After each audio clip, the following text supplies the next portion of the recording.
episode 8 for June 3rd, 2013.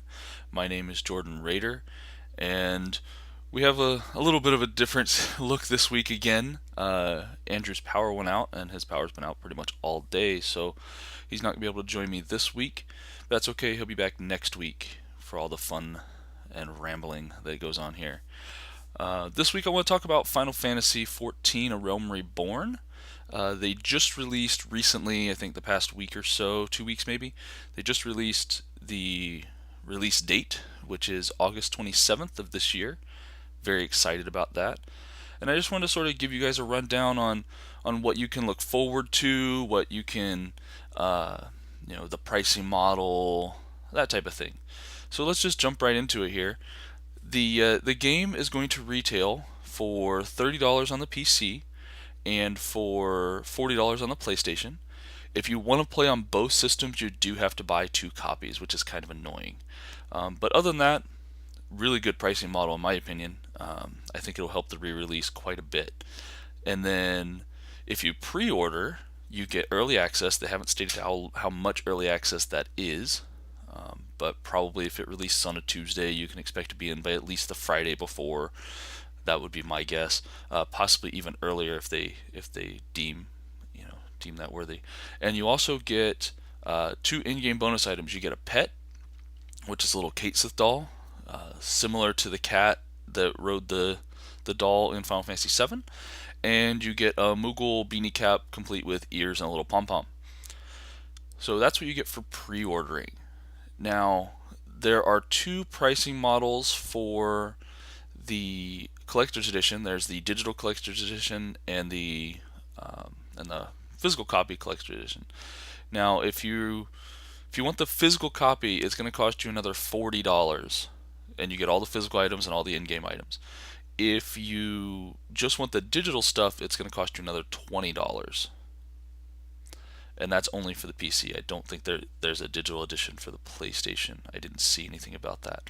The good news is if you buy the game and you get in game and you see people running around with their collectors and stuff and you really, really want it, you can pay that $20 later and upgrade to the digital version of the collector's edition. So all's not lost if you want to wait. So the physical collector's edition, you get custom game art. You get, for the box anyway, you get an art book. You get a set of DVDs that is the story about the Warriors of Light, it's basically the story of the transition from 14 to A Realm Reborn. So that's kind of cool. You get 4 in-game items, which I'll go into in just a minute. You get a soundtrack. You get art cards that have, they look like postcards, but they have art from the game on them. And you also get a themed security key dongle thingy. So not bad for how much you get. So that's all the physical copy stuff you get. Now, if you do the digital deluxe edition or you get the physical deluxe edition, you also get 4 in-game items. Now, those items are the Helm of Light, which is something you can wear at level 1. It looks similar to the Warrior's Helm from Final Fantasy 1. It's kind of cool. It's got these big gold horns on it and stuff like that. It's pretty cool. You get a Coral Mount, which is the cat guys with the giant whisker things that paralyze you. I don't know if you guys remember those from any other Final Fantasy games. You get Barding for your Chocobo companion, and you get a baby behemoth minion, or pet, basically. It looks like a little purple pig with horns. It's very, very cute. And the behemoth Barding is for your Chocobo companion. I don't know if you guys know, pretty much everybody in game, once you get to level 20, I believe, you get a Chocobo companion, and he's pretty much he fights with you. He fills in the gaps. So if you're playing a healer, they can play a DPS or a tank. Or if you're playing a tank, they can play a DPS or a healer. Or if you're playing a DPS, they can play a DPS or a healer or a tank or whatever you need. That way, if you're playing you're leveling your Thaumaturge, which is a black mage, you can have a tank that keeps all the mobs from attacking you, and it's your Chocobo. And you can give them barding so that they look cool and different. The barding that you get with this digital is makes it look like a behemoth. Basically, it's kind of cool. Actually, it's very cool. It's a little bulky for my taste, but it's a cool in-game item. So that's pretty much everything that you get for pre-order and the deluxe edition. And so for $40, you do get quite a bit of stuff. 4 in-game items and another. Let's see here. I've got a list. 1, 2, 3, 4, 5, 6, and another 6 hard copy items. Now, the security dongle you can buy yourself. They haven't stated a price for that yet. Um, Going by other games, it's going to be between $5 and $8, including shipping, most likely. So not a huge deal with that if you want to protect your account. They also have a cell phone app that you can get for that as well, which you could actually go download now. It's the Square security key, and that's pretty much everything that comes with it. Now the pricing model for the game is actually a little unique. It's a sub model, but that's pretty much the way Square does things. It's just the way it's going to be, and I don't have a problem paying a monthly fee to have a really good game, and the game is looking very, very good. Phase 3 of beta is starting in 2 weeks, so hopefully I can have more information for you on the game once that comes around. Now, their pricing model for their monthly fee, they have the standard, $15 a month, $14 a month, $13 a month if you pay for more time at once. So if you pay 30 days, it's $15, 90 days is $14, and if you pay for 6 months at a time, you get it for $13. But they also have another pricing thing where you can do $13 every month, but you only get access to one character, and you can only have 8 characters max. So between the different servers, you could have 8 characters.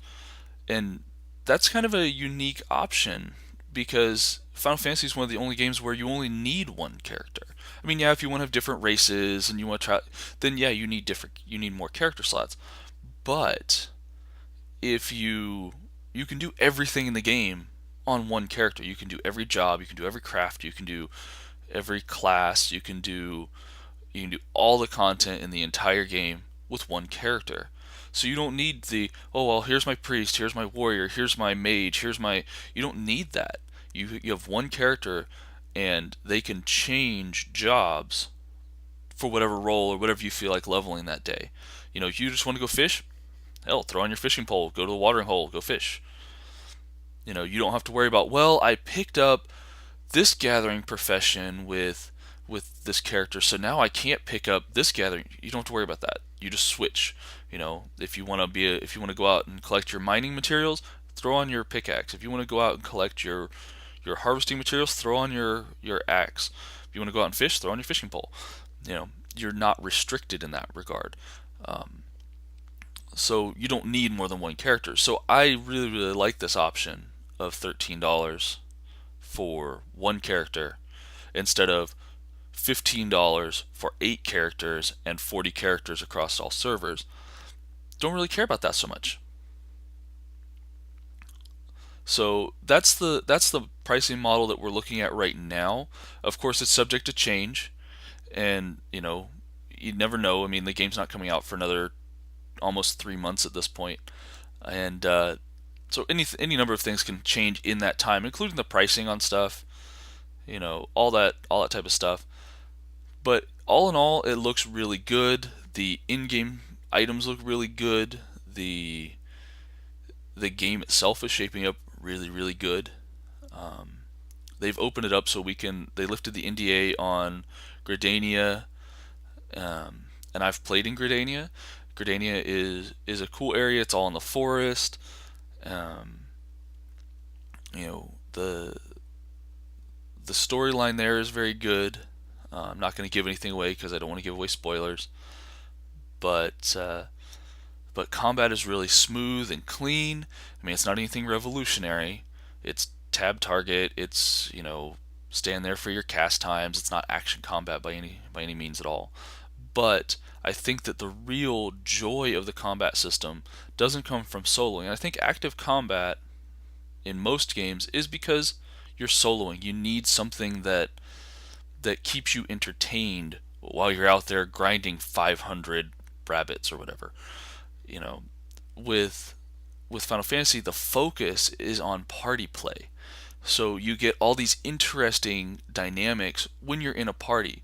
And the big thing with that is their limit break system, which they haven't gone into a huge amount of detail with, but basically the idea is that you start this chain of abilities, and everybody in the group uses an ability, and depending on what they use, you get this certain outcome.